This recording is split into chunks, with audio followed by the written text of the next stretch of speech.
Remembering the Battle of New Bern on its 150th anniversary after a pivotal Civil War clash took place there, New Bern, North Carolina, became a refuge for escaped slaves. What was the significance of the Battle of New Bern?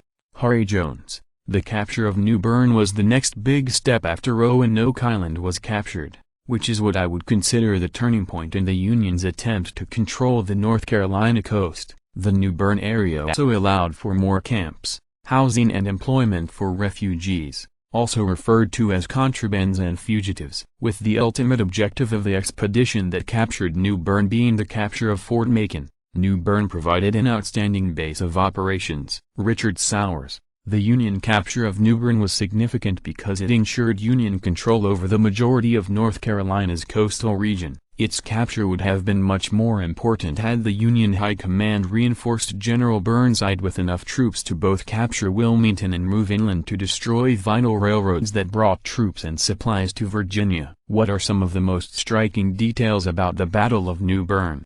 Harry Jones.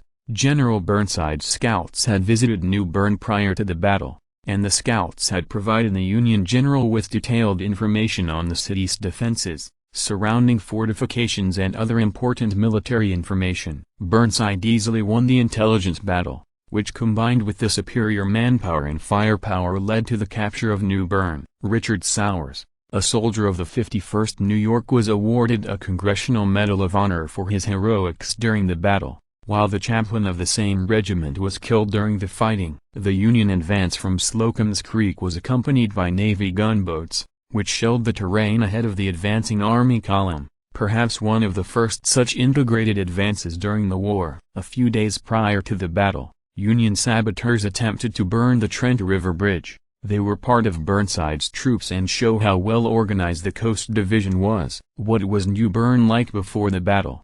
Harry Jones. It was called Death Athens of the South because of the appreciation for theater in the 18th century and into the 19th century. Theatrical companies were welcome there. Richard Sowers. The second largest town in North Carolina in the 1860 census, New Bern was a tidy, neat town and was favorably commented on as such by hundreds of soldiers in their diaries and letters. Many New Englanders thought New Bern looked like a town from their region. How did the demographic breakdown of New Bern change after the 1862 battle?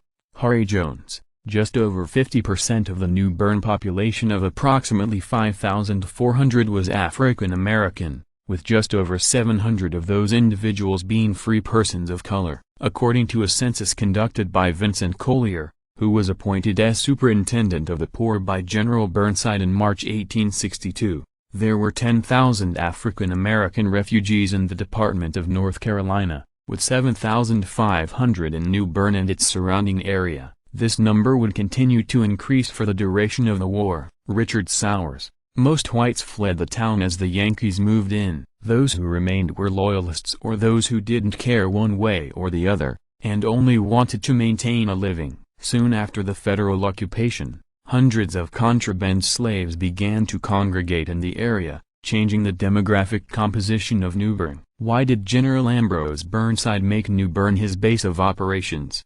Harry Jones. New Bern was clearly a suitable headquarters for further military operations, and Burnside decided to establish it as his base of operations because from there he could accomplish the primary objective of the expedition. The orders for the expedition during which New Bern was captured sought the immediate reduction and reoccupation of Fort Macon. After the capture of the city, General Burnside only had about 500 cavalrymen and could not successfully pursue the fleeing rebels. In New Bern, Burnside also found a very friendly African American community eager to provide information on Confederate activities. Also, one of the leading citizens of New Bern, Edward Stanley, was a Unionist who became the provisional governor of North Carolina in 1862. Why did New Bern become so important for escaped slaves in the region, and did the Union Army anticipate the migration that took place? Harry Jones. One Union soldier referred to it as a Mecca of freedom. It also became a headquarters for covert activities being conducted by African American scouts, spies and spy handlers. After General Benjamin Butler gave fugitives refuge at Fortress Monroe in May 1861 and the influx of refugees on Roanoke Island in February 1862, Burnside was aware of the likelihood that he would get a substantial number of refugees, especially since he had the reputation of dealing with them fairly. He appointed Vincent Collier to attend to such affairs soon after occupation began. Richard Sowers. New Bern was a mecca for escaped slaves. The Union command did not anticipate such heavy contraband escapees and was initially unprepared for it. Military Governor Edward Stanley tried to enforce state law regarding slaves and came into conflict with abolitionist soldiers and officers, as well as a major conflict with Vincent Collier, which caused a political uproar in Washington, D.C. Eventually, Union aid societies assisted the freedmen in learning to read and write, and created James City to house the freedmen. How did the arrival of the freedmen benefit the Union Army? Harry Jones. The Union Army was able to hire a workforce that performed critical combat service support tasks, such as building fortifications and unloading supplies from ships. African Americans who would become soldiers and laborers learned to read and write in New Bern's Freedmen's School, which was established in April 1862. Also, African American artisans were very successful in the city, working privately and for the government. These African Americans, combined with the free population that had lived and prospered in the city prior to occupation, would make New Bern an important commercial and cultural center for free and freed persons of color in North Carolina. What was the role of the New Bern freedmen in the newly formed U.S. colored troops?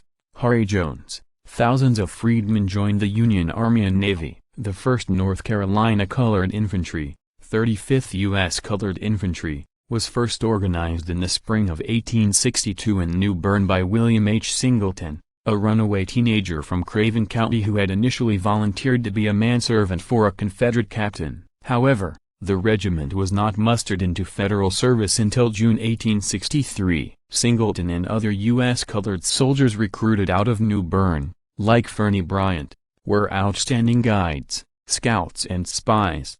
The most successful Union generals would learn from the Union experience in North Carolina that African American soldiers with knowledge of the local terrain made outstanding guides, scouts, spies and raiders. General Grant would call the African American soldier a powerful ally, and a regiment credited to the state of North Carolina, the 36th USC, originally the 2nd North Carolina Colored Infantry, was among the first Union troops to enter Richmond. Did New Bern remain the symbol of emancipation it became during the Civil War?